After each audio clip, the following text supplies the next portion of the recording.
be custodian of this house.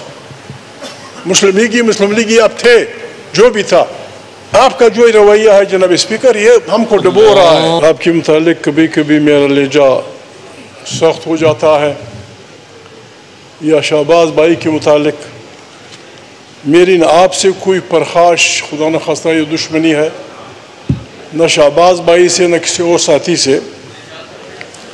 ہم ایک دوسرے کو جانتے ہیں، اسی لیے یہ حق ہمارا بنتا ہے کہ ہم ایک دوسرے پہ مثبت نتائج کے لیے اعتراض کریں.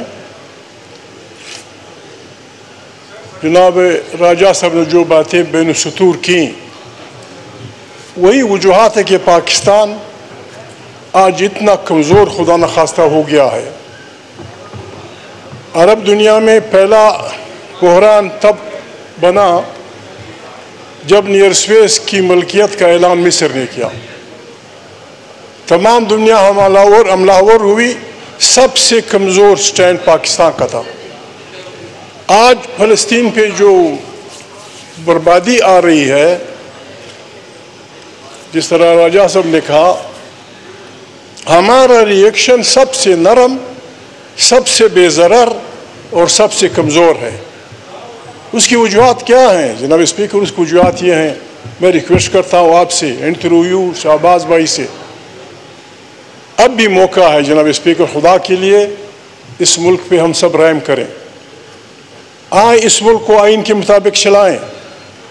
آئین میں ہر ادارے کا فریم معلوم ہے، اور اس ہاؤس کو، جس کی آپ تیسری دفعہ اسپیکر بنے ہیں جناب اسپیکر، اس ہاؤس کو جب تک ہم طاقت کا سرچشمہ نہیں بنائیں گے، جب تک پاکستان کی تمام پالیسیاں خارجی اور داخلی الیکٹڈ حکمران، صحیح طور پہ الیکٹڈ حکمرانوں کی طرف سے نہیں بنیں گی، اٹامک اسٹیٹ پاکستان فخر و فاقے کی طرح بخاری بن کے رہے گا.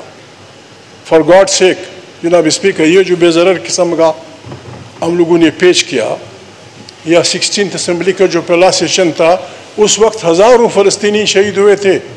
ہم نے 16ویں دن بالکل جان چھڑانے کے لیے، وہ بھی سندھی بچی نے کچھ لکھا تھا، وہ سامنے والی، میں نے دستخط کیے تھے. یہ نہیں ہونا چاہیے جناب اسپیکر. پاکستان کی جو اہمیت ہے، پاکستان کی جو میرے بھائی MQM کے ساتھی نے جو ریزولوشن تک پیش کی، یہ آپ کی ریزولوشن سے زیادہ بہتر ہے، زیادہ واضح الفاظ میں ہے. کیا آسمان پڑتا اگر ہماری یہ اسمبلی نتنیاہو کو جنگی مجرم ڈکلیئر کر دیتی؟ کیا آسمان پڑتا کہ ہم اسے قاتل ڈکلیئر کرتے؟ کیا آسمان پڑتا کہ ہم یہ کہہ دیتے کہ یہ بدبخت اس کو انٹرنیشنل کورٹ میں سامنے پیش کرو؟ کوئی اس نے، میں اب بھی یہ تجویز کرتا ہوں، پاکستان جائے انٹرنیشنل کورٹ آف جسٹس پہ، یہ نتنیاہو پہ انسانیت کے قاتل کی حیثیت سے اس پہ مقدمہ کرے، اور مجبور کرے دنیا کو کہ یہ کیا قتل عام کیا ہوتا ہے. جناب اسپیکر، 36,000 40,000 50,000 عورتیں بچے مر رہی ہیں، اور ہم یہاں دعائیں کر رہے ہیں جی خدا فلسطین کو یہ کر دے. ہم زیادتی کر رہے ہیں جناب اسپیکر. میں آپ سے ذاتی ریکویسٹ کروں گا، be custodian of this house. مسلم لیگی آپ تھے، جو بھی تھا، آپ کا جو رویہ ہے جناب اسپیکر یہ ہم کو ڈبو رہا ہے.